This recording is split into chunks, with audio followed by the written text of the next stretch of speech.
రెండున్నరేళ్లు గడిచిన రాష్ట్రంలో యూరియా కష్టాలు తప్పడం లేదు. దేశానికి అన్నం పెట్టే రైతన్నలు సరిపడా యూరియా దొరకక నిరసన తెలిపే పరిస్థితి దాపురించింది. నిజామాబాద్ జిల్లా రూరల్ మండలం గాంధీనగర్ రైతులు రోడ్డెక్కారు. బాన్సువాడ నుంచి నిజామాబాద్ వెళ్లే ప్రధాన రహదారిపై అన్నదాతలు ఆందోళన చేపట్టారు. రోడ్డుపై బైఠాయించి ప్రభుత్వానికి వ్యతిరేకంగా నిరసన తెలిపారు. యూరియా కావాలి అంటూ నినాదాలతో హోరెత్తించారు. సొసైటీలు రైతులకు సరిపడా యూరియా సప్లై చేయడం లేదని వాపోయారు.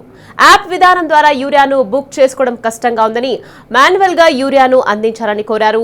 కాంగ్రెస్ సర్కార్ వెంటనే యూరియా యాప్ విధానాన్ని రద్దు చేయాలని డిమాండ్ చేశారు. రైతుల ధర్నాతో హైవేపై ట్రాఫిక్ అంతరాయం ఏర్పడింది.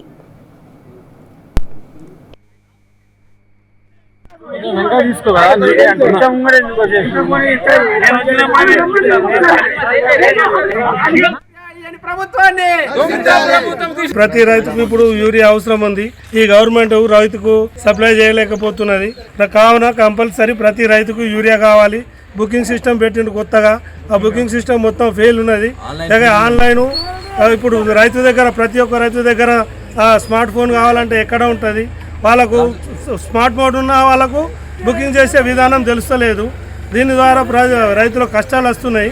ప్రతి దగ్గర ఇంతకుముందు ప్రతి దగ్గర ఎక్కడ బుకింగ్ సిస్టమ్ లేదు. రైతుకు ఎప్పుడు యూరియా కావాలన్నా ప్రతి గవర్నమెంట్ యూరియా ఇచ్చింది. ఇప్పుడు ఎవరికి లేని ఆంక్షలు రైతులకి ఒక్కళ్ళకు ఆంక్షలు విధిస్తే ఇప్పుడు రైతులు ఎక్కడికి వెళ్ళాలి? తెలియని వాళ్ళకు బుకింగ్ సిస్టమే తెలుస్తలేదు.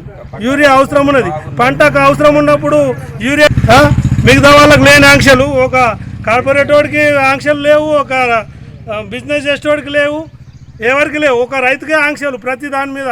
సమయానికి యూరియా ఫర్టిలైజర్ ఇవ్వండి, వాళ్ళు ఏం చేస్తారు? గవర్నమెంట్ ఏం చేస్తున్నట్టు? తెలంగాణ రాష్ట్రంలో ఎక్కడ లేని మన రాష్ట్రం ఒక రాష్ట్రంలోనే యూరియా దొరకడం లేదు. ఈ కాంగ్రెస్ ప్రభుత్వం వల్ల మనకి యూరియా లభించడం లేదు. ఈ యూరియా లభించడం, రైతులకు యూరియా దొరికినప్పుడు ఈ కాంగ్రెస్ ప్రభుత్వం మనకి ఎందుకండి? మంచి ఇంతకుముందు ఉన్న ప్రభుత్వంలో యూరియా ఎంత కావాలంటే దొరికేది.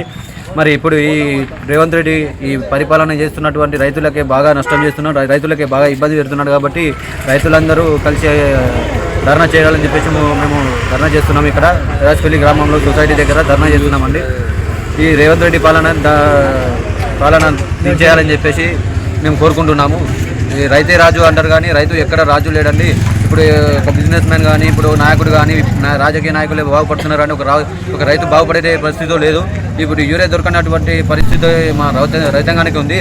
ఈ రేవంత్ రెడ్డి యూరియా ఒక సంజీవని రేవంత్ రెడ్డి ఇప్పుడు గాంధీ విగ్రహం స్థాపన చేస్తా అంటున్నాడు. అన్ని వేల కోట్లు ఎక్కడి నుంచి చేస్తాడండి ఈ రేవంత్ రెడ్డి?